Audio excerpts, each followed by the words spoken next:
जय श्री कृष्ण, जय श्री राम।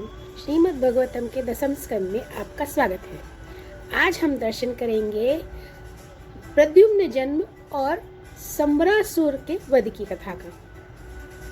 तो आइए कथा प्रारंभ करते हैं। श्री सुखदेव जी कहते हैं कि कामदेव भगवान वसुदेव के ही अंश हैं। वे पहले रुद्र भगवान की क्रोधाग्नि से भस्म हो गए थे। अब फिर से शरीर प्राप्त करके वे भगवान वासुदेव के ही आश्रय में आए। अब की बार भगवान श्री कृष्ण के द्वारा रुक्मिणी जी के गर्भ से उत्पन्न हुए और प्रद्युम्न नाम से जगत में प्रसिद्ध हुए। सभी सद्गुणों में भगवान श्री कृष्ण से वे किसी भी प्रकार कम नहीं थे। बालक प्रद्युम्न अभी 10 दिन के भी नहीं हुए थे कि काम रूपी संबरासुर वेश बदलकर सुतिका गृह में आया और उन्हें उठाकर ले गया। और उठाकर ले जाने के बाद में उन्हें समुद्र में फेंककर वो अपने घर लौट गया। उसे मालूम हो गया था कि ये मेरा भावी शत्रु है। समुद्र में बालक प्रद्युम्न को एक बड़ा भारी मच्छ निगल गया।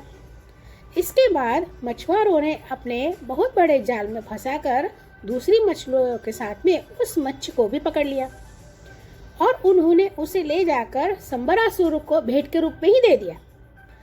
संबरासुर के रसोइये उस अद्भुत मच्छ को उठाकर रसोई घर में ले आए और कुल्हाड़ियों से उसे काटने लगे। रसोइयों ने मत्स्य के पेट में बालक देखकर उसे संबरासुर की दासी मायावती को समर्पित किया। उसके मन में बड़ी शंका हुई। तब नारद जी ने आकर बालक का कामदेव होना, श्री कृष्ण की पत्नी रुक्मिणी के गर्भ से जन्म लेना, मलेच्छ के पेट में जाना, ये सब कुछ बात बताई। अब वह मायावती कामदेव की यशस्विनी पत्नी रति ही थी। मतलब पिछले जन्म में कामदेव और रति जो पति पत्नी थे, कामदेव का दूसरा जन्म हुआ और रति का भी दूसरा जन्म हुआ। कामदेव प्रद्युम्न बन करके जन्म लिए और रति जो है वो मायावती बन करके यहाँ पर रहने लगी। जिस दिन शंकर जी के क्रोध से कामदेव का शरीर भस्म हो गया था, उसी दिन से वह उसके देह की पुनः उत्पन्न होने की प्रतीक्षा कर रही थी। उसी रति को संबरासुर ने अपने यहाँ दाल भात बनाने के काम में नियुक्त कर रखा था। जब उसे मालूम हुआ कि इस शिशु के रूप में मेरे पति कामदेव ही हैं, तब वह उसके प्रति बहुत प्रेम करने लगी।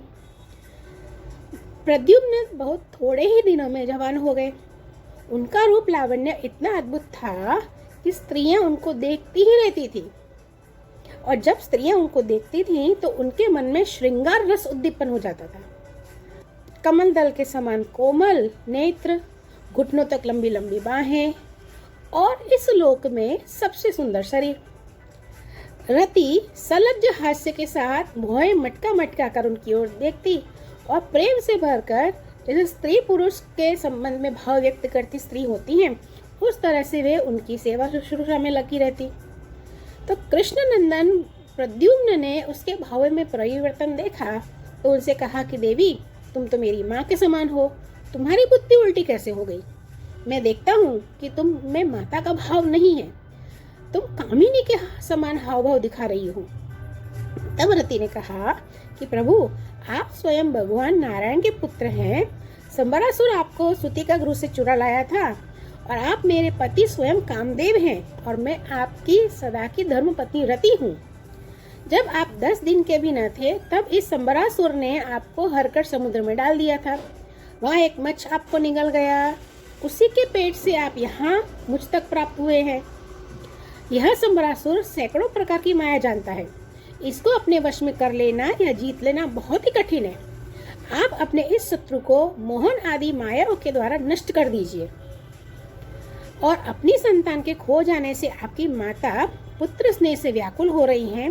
वे अत्यंत ही दीनहीन आतुरता से चिंता करती रहती हैं।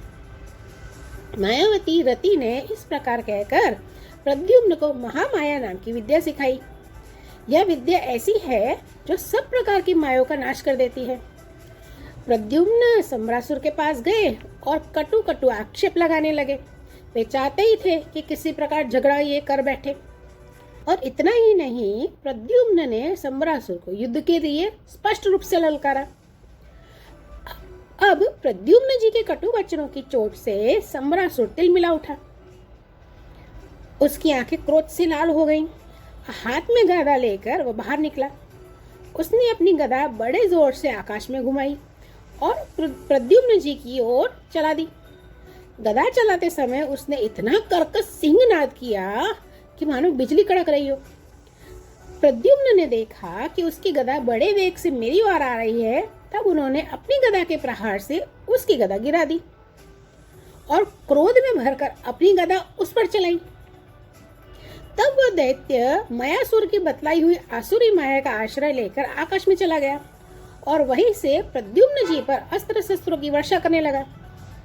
महारथी प्रद्युम्न जी पर बहुत सी अस्त्र शस्त्र की वर्षा करके जब वह उन्हें पीड़ित करने लगा, तब उन्होंने समस्त मायाओं को शांत करने वाली सत्वमयी महाविद्या का प्रयोग किया।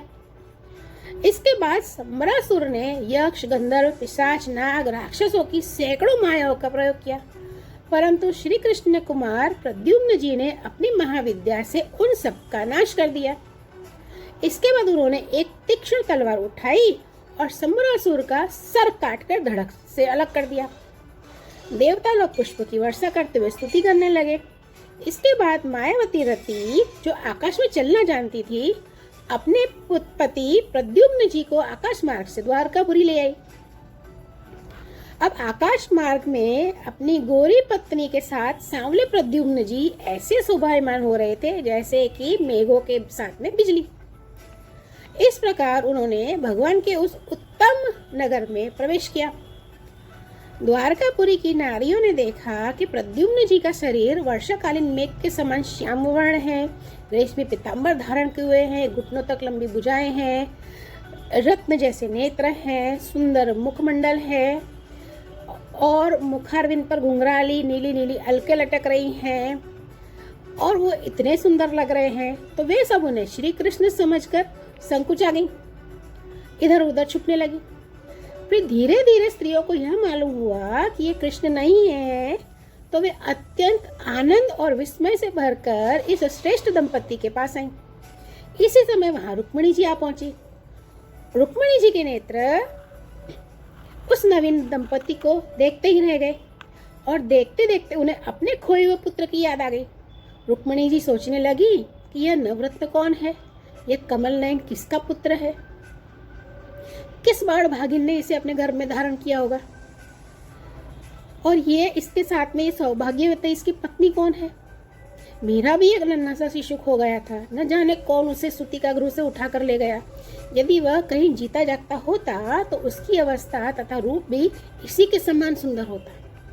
हो न हो यह वही मेरा ही बालक है जिसे मैंने अपने गर्भ में धारण किया था, क्योंकि मेरा स्वभाव से ही मेरा स्नेह इसके प्रति उमड़ रहा है और मेरी बाईं बाह भी फड़क रही है। अब जिस समय रुक्मिणी जी इस प्रकार सोच विचार कर रही थी कि निश्चय और संदेह के झूले में झूल रही थी, उसी समय भगवान श्री कृष्ण अपने माता पिता देवकी और वसुदेव जी के साथ वहां पर पधारे। भगवान श्री कृष्ण सब कुछ जानते थे, लेकिन फिर भी वे मौन रहे। इतने में ही नारद जी वहां आ पहुंचे और उन्होंने प्रद्युम्न जी को सम्रासुर द्वारा हर ले जाना, समुद्र में फेंक देना आदि जितनी भी घटनाएं घटित हुई थी सब कह सुनाई। नारद जी के द्वारा यह महान आश्चर्यमयी घटना सुनकर भगवान श्री कृष्ण के अंतःपुर की स्त्रियां चकित हो गईं। बहुत वर्षों तक खोए रहने के बाद लौटे हुए प्रद्युम्न जी का इस प्रकार अभिनंदन करने लगी कि मानो कोई मरकर वापस जीवित हुआ हो। देवकी जी, वसुदेव जी, भगवान श्री कृष्ण, बलराम जी, रुक्मिणी जी और सभी स्त्रियां सब ने नव दंपति को हृदय से लगाकर बहुत आनंदित हुई। जब नरगर के वासियों को, नर नारियों को यह मालूम हुआ कि खोए हुए प्रद्युम्न जी लौट आए हैं, तब वे परस्पर कहने लगे कि हो कैसे सौभाग्य की बात है, यह बालक मानो मरकर फिर लौट आया हो। प्रद्युम्न जी का रंग रूप भगवान श्री कृष्ण से इतना मिलता जुलता था कि मानो के वे भगवान के प्रतिबिंब स्वरूप दिखते हों। तो इस तरह से प्रद्युम्न जी द्वारकापुरी लौटे और सम्रासुर का वध हुआ। आगे की कथा में हम भगवान श्री कृष्ण की अन्य लीलाओं का दर्शन करेंगे। तब तक के लिए हमें आज्ञा दीजिए। धन्यवाद।